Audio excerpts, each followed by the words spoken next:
Hello students, कैसे हैं आप लोग। तो अब एक और क्वेश्चन के साथ हम डिस्कशन स्टार्ट करते हैं, क्योंकि ये क्वेश्चन बहुत इंपॉर्टेंट है इस पॉइंट ऑफ व्यू से कि अभी तक आपके सामने एक भी क्वेश्चन करंट एफिशिएंसी का नहीं आया था।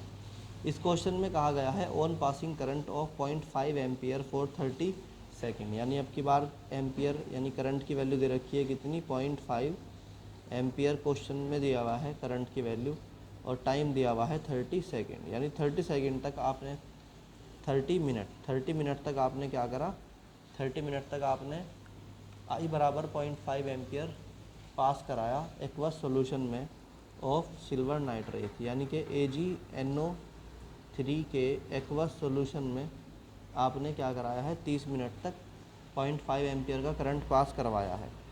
फिर क्या होता है कि आपको वेट ऑफ Ag जो मिलता है that is 0.3124 gram of silver मिल जाता है आपको। तो उसने कहा कि बताओ what is the current efficiency, what is the current efficiency. अब आपको मालूम है कि भाई what is the current efficiency, होती क्या है करंट एफिशिएंसी। तो आपको मालूम है कि करंट एफिशिएंसी जो होती है, यहाँ से हम सॉल्यूशन अपना स्टार्ट करते हैं। सबसे पहले लिखो करंट एफिशिएंसी का फार्मूला। ये एक्चुअल यील्ड यानी एक्चुअल में कितना मटेरियल आपका बना है वो, अपॉन में थ्योरेटिकल यील्ड यानी थ्योरेटिकल कैलकुलेशन क्या है, ठीक, उसे लिखो और मल्टीप्लाई कर दो 100 से। ये आपका होता है करंट एफिशिएंसी। पहली बात तो इस बात को नोट कर लो।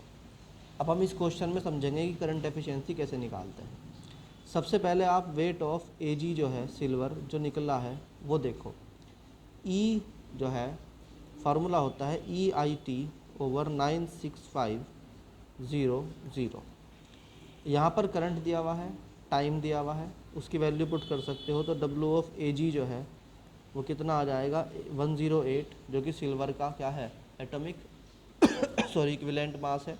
कैसे आया था एक बार बता देता हूँ। जब सिल्वर को आप इलेक्ट्रोलाइज करते हो तो आपको सिल्वर में सिर्फ एक ही पॉजिटिव साइन मिलता है, एक इलेक्ट्रॉन छोड़ने पर, और एटॉमिक मास जो सिल्वर का है वो होता है 108। इक्विवेलेंट मास किसी भी चीज़ का होता है एटॉमिक मास ओवर उसका वैलेंसी। तो उसकी जो एटॉमिक मास है ये कितना है, 108 है, उसकी वैलेंसी कितनी है, 1 है। तो 108 को 1 से डिवाइड करोगे तो भी क्या होगा, 108 ही आएगा। इस तरह हमने रख दिया W की वैल्यू क्या इस फॉर्मूले में वो रख दी हमने, E की वैल्यू 108 इंटू करंट की वैल्यू 0.5 इंटू टाइम की वैल्यू देखो क्वेश्चन में दिया हुआ है कितना, 30 मिनट। तो 30 को आप 60 से मल्टीप्लाई करोगे तो क्या बन जाएगी, सेकंड बन जाएगी। देन अपॉन 96500 तो है ही। इस तरह W ऑफ Ag तो W ऑफ Ag जो है वो आपका सॉल्व करने के बाद आता है दैट इज़ 1.007 ग्राम। ये क्या है, ये W ऑफ Ag है जो आपका अभी आया है, और ये है थियोरेटिकल वैल्यू। बट क्वेश्चन में उसने कहा था कि हमें W ऑफ Ag जो मिला है वो दैट इज़ एक्चुअली जो एक्चुअल यील्ड है, एक्चुअल का मतलब प्रैक्टिकली जो मिला है हमें वो मिला है 0.3124 ग्राम। और ये जो वैल्यू आई है हमारी कौन सी है, ये थ्योरेटिकल वैल्यू है। कौन सी वैल्यू है, थ्योरेटिकल वैल्यू है। तो थ्योरेटिकल वैल्यू हमारी जो है वो आई है 1.007 ग्राम, और एक्चुअल जो है हमारा वो कितना आया है, इतना आया है। तो करंट एफिशिएंसी का मतलब क्या होता है, actual over theoretical into 100। Actual value put करोगे तो कितना मिलेगा, 1 एक्चुअल में मिलेगा आपको 0.3124 अपॉन में थ्योरेटिकल वैल्यू 1.007 और ऊपर 100 से मल्टीप्लाई कर दोगे।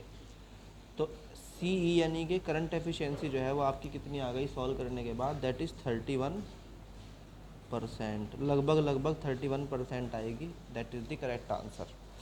चलो अब चलते हैं नेक्स्ट क्वेश्चन में। Thank you.